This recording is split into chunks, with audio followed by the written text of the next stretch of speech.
Hello there.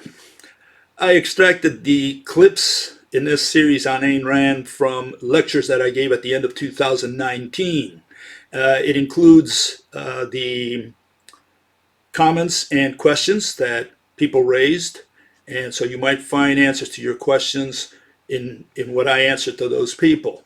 And the clips are organized by subject matter. What is my overall conclusion on Ayn Rand? Well, that she was not a philosopher. And before you roll your eyes in disbelief, I have to put that statement in a certain context, and that's what this introduction is about. The first problem we have is that no one defined the word philosophy in the last 10,000 years. We don't have a definition of the word philosophy. We have vague notions, and most people have these historical, traditional notions.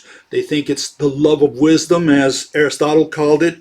A lot of people, or maybe 99% of people out there, think it's just a way of thinking. You know, it's Joe's philosophy. No, we can't use that general notion of philosophy in any meaningful way, because for that matter, you know, a baby also has a way of thinking. And so everybody's a philosopher. We have 8 billion philosophers today. Then you cannot use the term in any rational way and say, oh, Aristotle was a philosopher. Well, so was everybody else then. Everybody's a philosopher. So we can't use that general notion of philosophy. We had to define the word very rigorously. Okay? Philosophy does not have anything whatsoever to do with politics, ethics, altruism, a lot of the stuff that Ayn Rand dealt with. She dealt a lot with what you should do, how government should be run, how we should behave. No, the shoulds are completely wiped out. That has nothing to do with philosophy. That's 150% religion, recommendations, that kind of thing.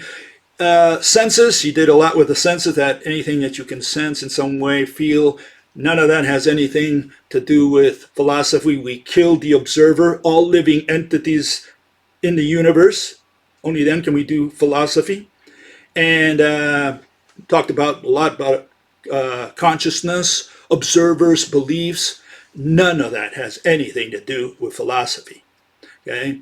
Social sciences. Why are they sciences? Why is history a social science? Anthropology, why is it a social science? For that, you had to define the word science, and then somehow define these other branches so that they meet the definition of science to begin with. And that includes philosophy. Some people have this notion that philosophy is the mother of all sciences. Well, that's a very poetic, very nice closing argument for the jury. It has no purpose in science. In science, it's the other way around. Science you define, and then you have to define philosophy because it is a branch of science, if it's going to have any meaning, if we're going to have any purpose for the word philosophy. Ayn called her so-called philosophy objectivism. We're going to find out here that it was totally subjective, so I call it subjectivism instead. I think it's a better name for her philosophy. And subjectivism is religion. So she did not do philosophy, she did religion only. And Ayn failed to define entity and existence.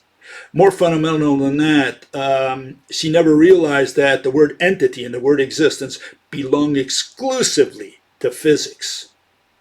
So if anyone wants to talk about existence, they've crossed the line into physics, whether they understood it, they knew that or not.